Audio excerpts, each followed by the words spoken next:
Hello friends, welcome to my YouTube channel. आज की इस वीडियो में हम लोग बात करने वाले हैं दोस्तों क्लास 8th के JCERT मैथ का। सब्जेक्ट मैथ का है। आपको बता दें, ये जो मॉडल पेपर का जो सेट नंबर हम 3 लेकर आए हैं, आप लोग को बोले थे कि ये मॉडल पेपर आप लोग को हम क्लास 8 वाला को 10 तक मॉडल पेपर कराएंगे, यानी सेट नंबर 10 तक कराएंगे, है ना। तो इस वीडियो को आप लोग को अंत तक जरूर देखें है। अगर आप इससे पहले सेट नंबर 1 और सेट नंबर 2 को नहीं देखें तो डिस्क्रिप्शन में उसका लिंक दिया गया है या प्लेलिस्ट में जाकर देख लीजिएगा, है ना। तो चलिए बिना देर किए इस वीडियो को हम लोग शुरू करते हैं। तो देखिए पहला क्वेश्चन देखते हैं हम लोग। पहला क्वेश्चन में कहा है कि -1 का व्युत्क्रम होगा। देखिए व्युत्क्रम का मतलब क्या होता है? व्युत्क्रम का मतलब होता है उल्टा। व्युत्क्रम का मतलब क्या होता है? उल्टा। आप किसी चीज़ को उल्टा करना है, जैसे -1 का उल्टा करना है। जैसे कि आपको पता है कि -1 के नीचे में कुछ नहीं तो क्या है, 1 है। अगर इसका उल्टा करेंगे ना तो ये 1 चला जाएगा ऊपर और ये -1 आ जाएगा नीचे, -1 आ जाएगा नीचे। लेकिन बोलेंगे कि दोस्त ये माइनस तो नीचे रहता नहीं, तो माइनस चल जाएगा ऊपर, और बटा के नीचे 1 भी नहीं होता है, तो बटा के नीचे 1 भी गायब हो गया। इसका मतलब -1 का उल्टा क्या हो गया? -1। और -1 कौन सा ऑप्शन में है? -1 ऑप्शन नंबर 1 में है। ऑप्शन नंबर 1 आपका सही आंसर हो जाएगा। ढेर सारा बच्चा गलती क्या करता है, आप लोग दोस्त तो गलती नहीं करना, क्योंकि ये माइनस का उल्टा कर देता है प्लस, और व्युत्क्रम का हो जाएगा 1, यानी -1 का व्युत्क्रम 1। ऑप्शन नंबर सी मार देगा, ये गलत हो जाएगा। थोड़ा ध्यान दीजिएगा, है ना। उम्मीद कर रहे होंगे कि ये क्वेश्चन समझ गए होंगे। अब चलिए अगला क्वेश्चन देखते हैं। दूसरा नंबर में कहा गया है कि 4900 का वर्गमूल होगा। 4900 का वर्गमूल होगा। देखिए आपको वर्गमूल निकालने का शॉर्टकट तरीका क्या बताए थे? जब भी वर्गमूल पूछेगा तो आपको हमेशा जोड़ा लगाना आना चाहिए, है कि नहीं। जैसे ये वर्गमूल है ना, तो इसमें से किधर से जोड़ा लगाएंगे? देना साइड से। तो 2 संख्या में जोड़ा लगाएंगे और इधर भी 2 संख्या में जोड़ा लगाएंगे। लगा दिए। जब लास्ट में 2 जीरो रहता है और इधर पूर्ण वर्ग संख्या रहता है तब करते हैं।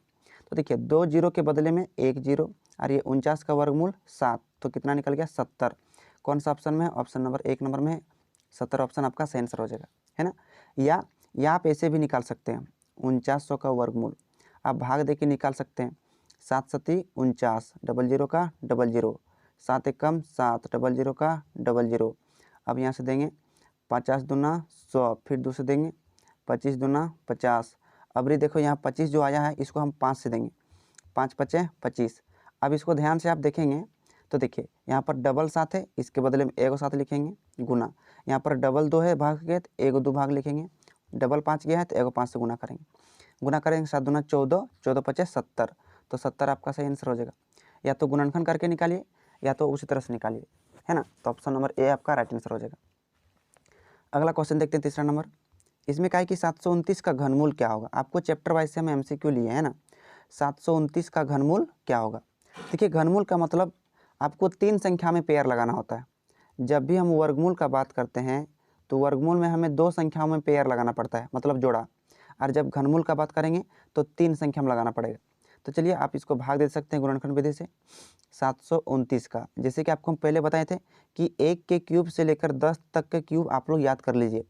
अब आपको हम बता देते हैं आज के आंसर में कि 1 का क्यूब जो होता है 1, 2 का क्यूब होता है 8, क्योंकि 2 को 3 बार गुना करेंगे तो 2 गुना 2 गुना 2। 3 का क्यूब होता है 27, है ना। 4 का क्यूब 64, 4 का क्यूब क्या होता है? 64। और 5 का क्यूब क्या होता है? 125, 125। 6 का क्यूब क्या होता है? 216। 7 का क्यूब क्या होता है? 343। कितना होता है? 343।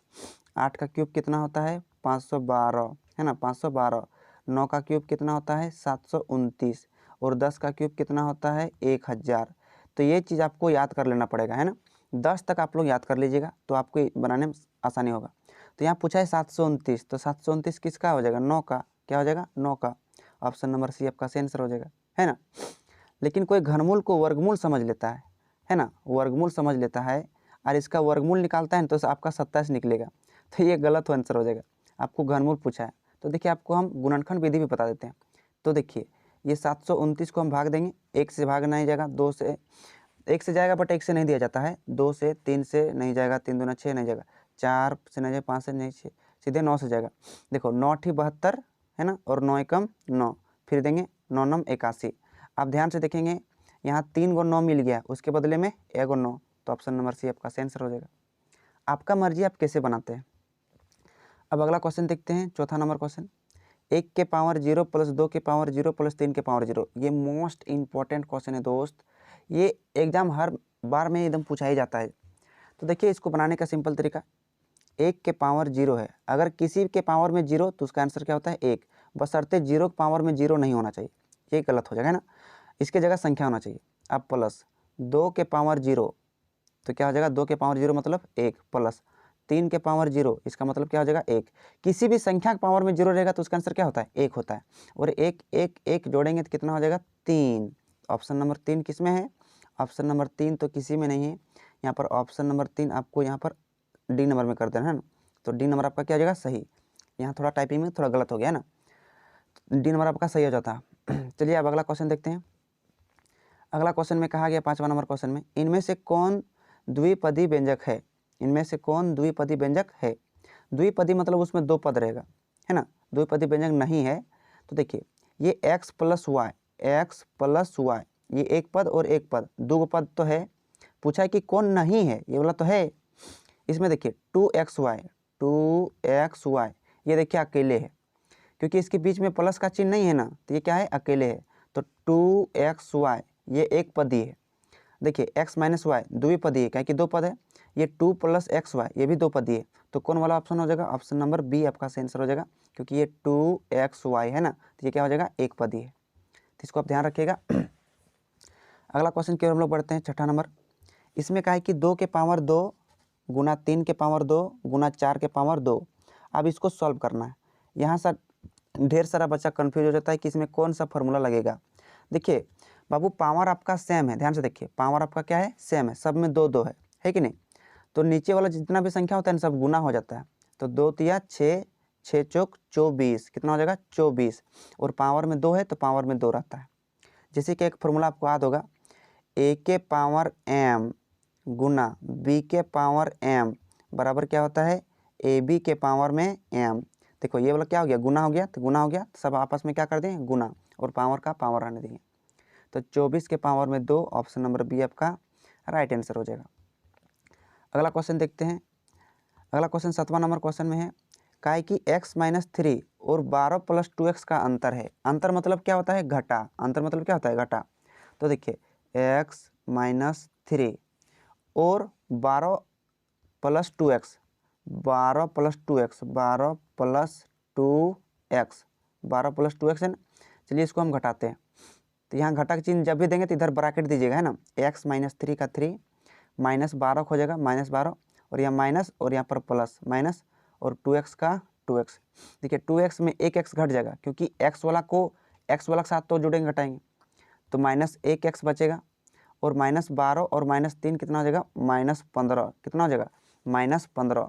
तो -15 आपका x -15, x -15 किस में है x -15 ऑप्शन नंबर गलत टाइपिंग हो गया है, गलत टाइपिंग हो गया सॉरी दोस्त, x -15 यहाँ पर ऑप्शन नंबर सी में होता, ऑप्शन नंबर सी आपका राइट आंसर हो जाता है ना, x -15 यानी -x और -15 आपका सही आंसर हो जाता। अगला प्रश्न देखते हैं। अगला प्रश्न में कहा गया है 8वां नंबर में कि x² माइनस 4 का गुणनखंड होगा। देखिए ये भी क्वेश्चन मोस्ट इंपॉर्टेंट क्वेश्चन है, क्योंकि मॉडल क्वेश्चन का मतलब ही क्या होता है, इसी टाइप के आपके एग्जाम में क्वेश्चन आ सकता है। तो देखिए x² माइनस 4, तो x को लिख सकते हैं x का स्क्वायर, माइनस 2 को लिख सकते हैं 2 का स्क्वायर बराबर क्या होता है 4, क्योंकि 2 का स्क्वायर करेंगे तो कितना आएगा 4 आएगा, तो हम कुछ बदलाव नहीं किए हैं। अब इसको देखिएगा आप, तो ये a² माइनस b² के रूप में फॉर्मूला के रूप में है, a² माइनस b² के रूप में है, फॉर्मूला रूप में है।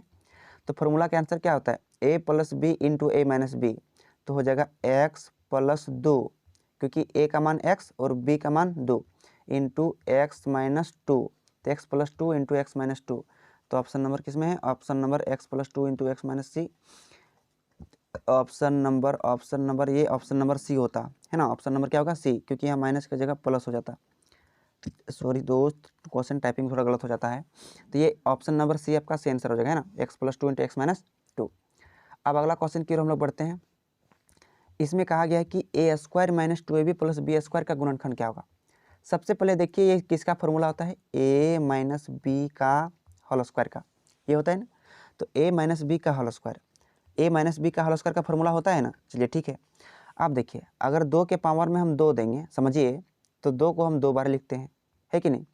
a माइनस बी के पावर में 2 है तो इसको भी हम 2 बार लिख सकते हैं, एकदम लिख सकते हैं, क्यों नहीं लिख सकते। तो हो जाएगा a minus b into a minus b. तो a माइनस बी कौन सा ऑप्शन में है, ऑप्शन नंबर बी आपका राइट आंसर हो जाएगा। ध्यान से देखिएगा, ऑप्शन नंबर बी आपका सही आंसर हो जाएगा, है ना। अब चलिए अगला क्वेश्चन की ओर बढ़ते हैं, 10वां नंबर। इसमें कहा है कि 8x माइनस 3 बराबर 9 में x का मान क्या होगा। ये समीकरण दिया है और आपको हल करने के लिए कहा गया है। तो देखिए यहाँ से आप 8x का 8x रहने दीजिए, है ना, और बराबर हम x का मान निकालना पड़ता है, तो ये -3 बराबर के उधर जगह हो जाएगा +3। अब यहाँ से x का मान निकालिए, 9 और 3 को जोड़ेंगे तो कितना हो जाएगा 12, और ये गुना 8 इधर आके क्या हो जाता है भागा 8, काटिए 4 दूना 8, 4 तिया 12, यानी आपका कितना निकल गया 3/2। तो 3/2 कौन सा ऑप्शन में है, ऑप्शन 3/2 ऑप्शन नंबर 1 में है, 3/2 आपका सही आंसर हो जाएगा, है ना। तो 11 नंबर क्वेश्चन है दोस्त, कहा है कि संख्या x और 3 के गुणनफल में से x और 3 के गुणनफल मतलब क्या होता है, गुना कर देंगे तो 3x हो जाएगा। x और 3 के गुणनफल तो दोनों गुना कर दिए, में से 5 घटाने पर, तो चलिए 5 घटा दिए तो परिणाम 12 मिलता है। तो परिणाम क्या मिला 12, यानी 3x माइनस 5 बराबर 12, 3x माइनस 5 बराबर 12, 3x माइनस 5 बराबर 12, ऑप्शन नंबर डी आपका सही आंसर हो जाएगा, है ना।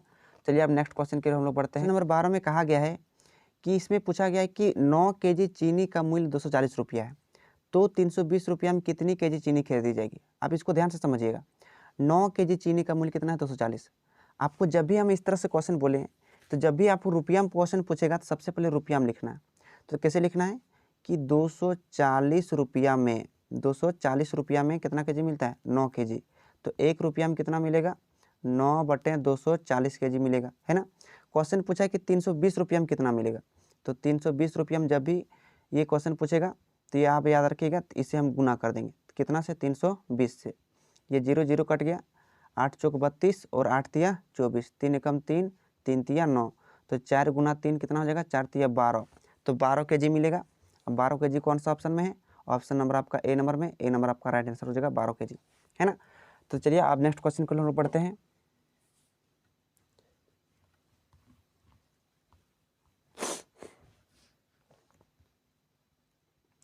तेरह नंबर क्वेश्चन में है कि किसी त्रिभुज के दो कोणों का योग, देखिए कोई भी त्रिभुज है, कोई भी त्रिभुज मान लीजिए, दो कोणों का योग मतलब देखिए ये कोण और ये कोण दोनों को जोड़ेंगे तो कितना दे दिया 105 डिग्री, कितना दे दिया 105 डिग्री। तो पूछा है कि त्रिभुज का तीसरा कोण क्या होगा, मतलब इस कोण का मान क्या होगा। देखिए त्रिभुज के तीनों कोणों का योगफल कितना होता है 180, इसमें से ये तो 3 कोण का मान होता है, लेकिन 2 कोण का मान दिया 105, तो तीसरा कोण ऑटोमेटिक निकल जाएगा। तो देखिए हम इसको घटा देते हैं, कितना निकलेगा 10 में 5 तो 5 7, 75 डिग्री निकलेगा। अब 75 डिग्री कौन सा ऑप्शन में, ऑप्शन नंबर ए आपका सही आंसर हो जाएगा। तो 2 कोण का मान दिया 105, तो तीसरा ऑटोमेटिक कितना निकलेगा 75, है ना। अब चलिए नेक्स्ट क्वेश्चन देखते हैं। इसमें कहा है कि इनमें से कौन एक त्रिविमीय यानी 3D आकृति है। आपको देख के बताना है कि कौन 3D आकृति है। 3D मतलब क्या होता है, जिसकी 3 विमाएँ होती है। तो देखिए आयत तो केवल लंबाई चौड़ाई होता है, ये 2D है कि नहीं। वर्ग में भी केवल इसका तो लंबाई और चौड़ाई नहीं होता है, केवल लंबाई मान सकते हैं, बट ये भी क्या आता है 2D में आता है। गोला देखिए ये गोला 3D में आता है क्योंकि ये ठोस होता है। गोला और वृत्त में अंतर होता है, वृत्त खाली होता है और गोला ठोस से भरा रहता है। त्रिभुज तो ये 2D आकृति है ना, जिसके आपको कल बताए थे। तो पूछा है कि कौन त्रिविमीय आकृति है, तो कौन हो जाएगा त्रिविमीय, मतलब हो जाएगा गोला, ऑप्शन नंबर सी आपका सही आंसर हो जाएगा। नेक्स्ट क्वेश्चन देखते हैं 15 नंबर क्वेश्चन। बोला है कि एक चतुर्भुज में कितने शीर्ष होते हैं। अब ये बच्चा कंफ्यूज हो जाता है कि शीर्ष का मतलब क्या होता है। देखिए आपको बताए थे जब भी दो गो भुजा मिलाएंगे तो जहाँ दोनों भुजा मिलता है उस मिलान बिंदु को हम लोग बोलते हैं शीर्ष, उस मिलान बिंदु को क्या बोलते हैं शीर्ष बोलते हैं। तो देखिए एक चतुर्भुज को छापेंगे तो अगर गौर से देखेंगे तो इसका के ठो मिलान बिंदु है, इसका मिलान बिंदु के गो, देखिए एगो यहाँ पर है, एगो यहाँ पर है, 2 गो, एगो यहाँ पर है 3 गो, एगो यहाँ पर है 4 गो। तो एक चतुर्भुज में कितने शीर्ष होते हैं 4 गो, ऑप्शन नंबर डी। और 4 गो भुजाएं भी होता है, 1 2 3 4, 4 गो भुजा, 4 गो शीर्ष और 4 गो कोण भी होता है, 4 गो कोण भी होता है, याद रखिएगा, है ना। अब चलिए नेक्स्ट क्वेश्चन देखते हैं। इसमें कहा गया है कि एक समचतुर्भुज का क्षेत्रफल होगा, मतलब इसमें आपको समचतुर्भुज का क्षेत्रफल निकालने के लिए कहा गया है कि समचतुर्भुज का क्षेत्रफल क्या होगा, जिसका पहला और दूसरा विकर्ण 8 सेंटीमीटर और 12 सेंटीमीटर दिया गया। तो समचतुर्भुज का सबसे पहले फॉर्मूला लिखना पड़ेगा। तो समचतुर्भुज का फॉर्मूला क्या होता है, 1/2 गुना पहला विकर्ण गुना दूसरा विकर्ण, पहला विकर्ण गुना दूसरा विकर्ण, है ना। तो चलिए 1/2 का 2, पहला विकर्ण दिया है 8 तो गुना 8, गुना दूसरा विकर्ण दिया है 12 तो लिखेंगे 12, काटेंगे 2 चौके 8 और 12 को 4 से गुना करेंगे कितना हो जाएगा, 12 चौक 48। तो सेंटीमीटर है तो centimetre square, 48 centimetre square. Option number 1, option number 1 आपका सही आंसर हो जाएगा। बहुत ही इजी प्रश्न पूछा जाता है, बशर्ते आपको केवल समझना होगा। देखिए दोस्त, क्वेश्चन नंबर 17 का है कि एक घन जिसका आयतन, यानी घन का आयतन कितना दिया है, घन का आयतन, घन का आयतन दे दिया है 729, कितना दिया है, 729 दिया, 729 दिया। इसमें पूछा है इसका भुजा क्या होगा। तो देखिए घन का भुजा, तो घन का भुजा निकालने क्या करेंगे, इसका फॉर्मूला बैठाएंगे। घन का आयतन होता है a क्यूब, घन का आयतन क्या होता है, a क्यूब होता है, और इसका मान कितना दिया है 729, और यहाँ से आप क्यूब को हटाएंगे तो उधर घन रूट बैठेगा, 729 का 729, और 729 का घन रूट कितना निकलता है 9, तो 9 कौन सा ऑप्शन में है, ऑप्शन नंबर 1 आपका सही आंसर हो जाएगा, है ना। तो घन की जिसकी भुजा आयतन किसका, इसका भुजा कितना निकल जाएगा 9 सेंटीमीटर। चलिए नेक्स्ट क्वेश्चन की ओर हम लोग बढ़ते हैं। नेक्स्ट क्वेश्चन में कहा गया है कि वर्ग अंतराल 20-25 का परिसर क्या होगा। ये जो आपको दिख रहा है वर्ग अंतराल, इसका परिसर पूछ रहा है। तो देखिए परिसर बराबर एक फार्मूला होता है, क्या होता है, परिसर बराबर एक फार्मूला होता है कि ऊंच सीमा माइनस निम्न सीमा, ऊंच सीमा माइनस निम्न सीमा, ये फार्मूला होता है। तो ऊंच सीमा मतलब सबसे अधिक वाला कितना है 25, माइनस निम्न सीमा कितना है 20, घटा देंगे कितना निकलेगा 5। ऑप्शन नंबर डी आपका राइट आंसर हो जाएगा, है ना। देखिए 19 नंबर क्वेश्चन का है कि बिंदु -4,4 का x निर्देशांक भुज है। तो देखिए सबसे पहले क्वेश्चन को समझिए, ये -4,4, देखिए ये x अक्ष है, क्योंकि आपको निर्देशांक आपको हम बताए थे पीछे मॉडल पेपर में कि x y के रूप में होता है। x अक्ष को हम लोग बोलते हैं भुज और y अक्ष को बोलते हैं हम लोग कोटि, क्या बोलते हैं कोटि। तो भुज का मान क्या हो जाएगा -4 और कोटि का मान क्या हो जाएगा 4। तो क्वेश्चन में पूछा है कि भुज क्या होगा, तो भुज क्या होगा, यहाँ देख सकते हैं -4 हो जाएगा, है ना, क्या हो जाएगा -4। तो -4 ऑप्शन नंबर सी में है, ऑप्शन नंबर सी आपका सही आंसर हो जाएगा। आज का लास्ट क्वेश्चन है, ये आप लोग को बताएं कि एक 20 नंबर क्वेश्चन में से एक क्वेश्चन आपको कमेंट बॉक्स में देना पड़ता है ना। तो घन का संपूर्ण पृष्ठीय क्षेत्रफल क्या होता है, आपको कमेंट बॉक्स में कमेंट कर देना, है ना। अगर यह वीडियो आपको अच्छा लगा तो इस वीडियो को लाइक कीजिएगा और अपने दोस्तों के पास शेयर करना मत भूलिएगा, और चैनल पर आप नए हैं तो चैनल को सब्सक्राइब करके साथ में घंटी को भी दबा दीजिएगा, ताकि हमारे आने वाले हर एक वीडियो का नोटिफिकेशन सब तक पहुंच सके। चलिए मिलते हैं फिर अगले वीडियो में, तब तक के लिए धन्यवाद।